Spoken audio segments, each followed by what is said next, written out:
Now, South Africa's femicide rate is 4 times that of the global average, meaning every day 3 women die at the hands of their intimate partners. That being said, what role can the media play in preventing violence against women and children? To help answer this question, I'm joined by Luxolo Matomela, the technical advisor for UN Women. Luxolo, very good morning to you. Thank you so much for your time. As we try and get an assessment of the role that media plays and the journalism space when it comes to survivors having their voices heard, how important do you think it is, and perhaps what role does the media play in escalating issues on the ground? Thank you, Mpho. You know, like all social ills, the media plays a crucial role in highlighting them, interrogating them, unpacking them, and so too with gender-based violence, it is no different. The media is highly influential in terms of shaping how we think about ourselves and the world around us. So too with survivors, the media can really be a vehicle to give survivors a voice. However, because we live in a society steeped in patriarchy, unequal gender dynamics, rape culture, all of this is dependent on how the media gives the survivor a voice. Because if it falls into the tropes of these stereotypes, it could do more harm than good.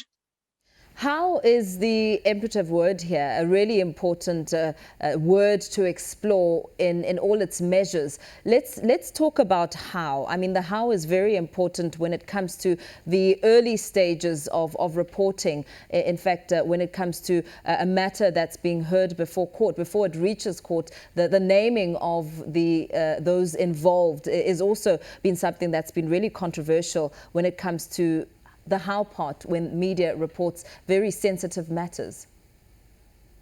I mean, according to South African law, you can't name a survivor without their consent.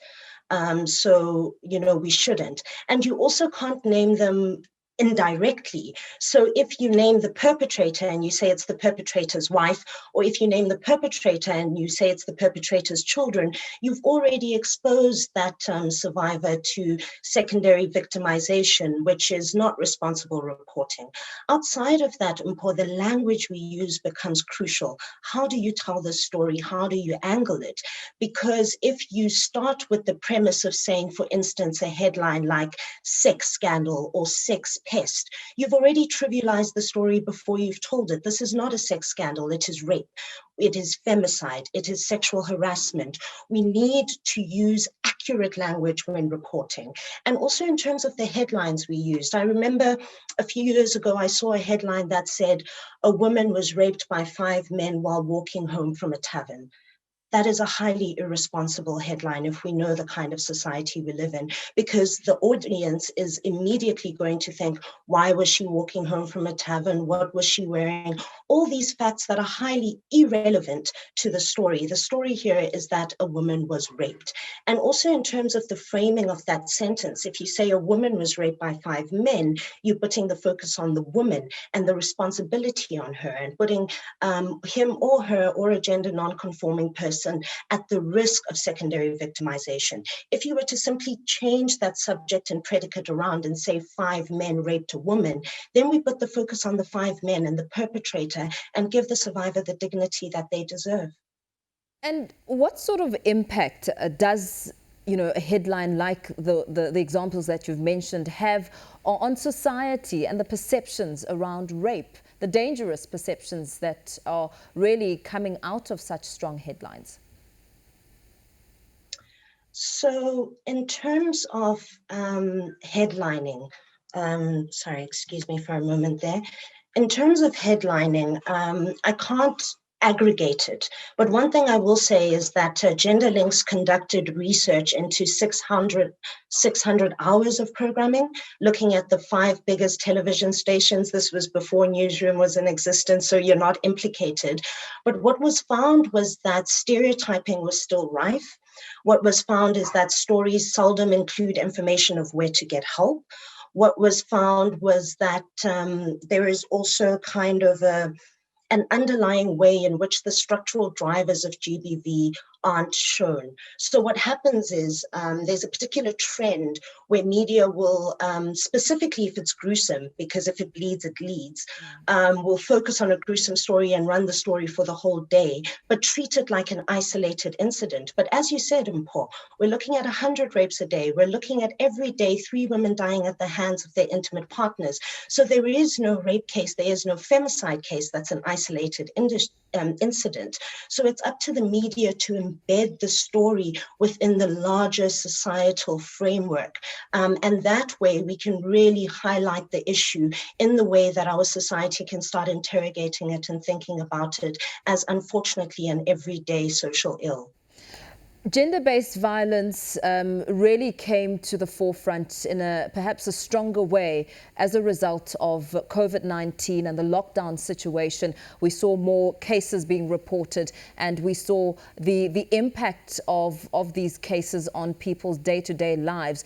What do you believe to have become the trends as we look at gender-based violence, we look at the way it's reported and the way it's perceived by society? So in terms of COVID-19, data that came out from the Asia and Pacific showed us that in lockdown situations, for many, home is not a safe space. So during lockdown measures, what happens is that survivors are trapped with their abusers. And this is happening while access to the kind of response services you need might be limited because resources are being channeled towards COVID-19. So the media needs to highlight those facts. They also need to be highlighting facts like the fact of the economic fallout of the COVID-19 situation. Of the 3 million jobs that were lost, over a third of them were women who work in the informal sector, who are more vulnerable to job loss, and it exacerbates the gross gender gap in terms of pay that we already have.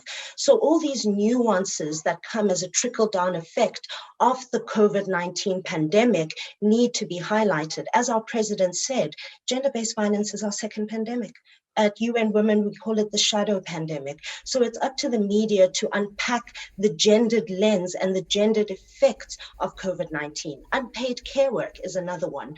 As COVID-19 has made people stay at home and has isolated them, the burden of unpaid care work falls disproportionately on women and girls. And so too, that needs to be highlighted by the media. Globally, women make up 70% of healthcare workers. So they are the frontliners, meaning that they're even at further risk of contracting the virus. And also it needs to be celebrated that women are the ones who are responding to the coronavirus. So in this way, Mpho, as the media, we've got to always keep a gendered lens on because the world affects men, women, and gender non-conforming people in different ways. Do you think that these sort of conversations and the manner in which the media reports these sensitive matters could be one of the solutions in changing mindsets about gender-based violence and the impact that it has on communities? Without a shadow of a doubt.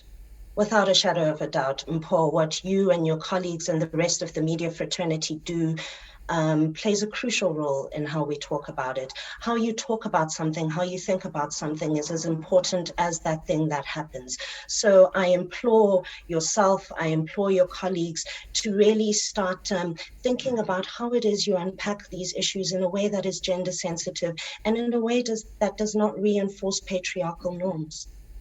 Thank you so much for your time. A very insightful conversation there. Lots to be learned from that conversation. That was Technical Advisor for UN Women, Luxolo Matomela, talking about the media reporting, the manner in which it's done when it comes to issues of gender-based violence.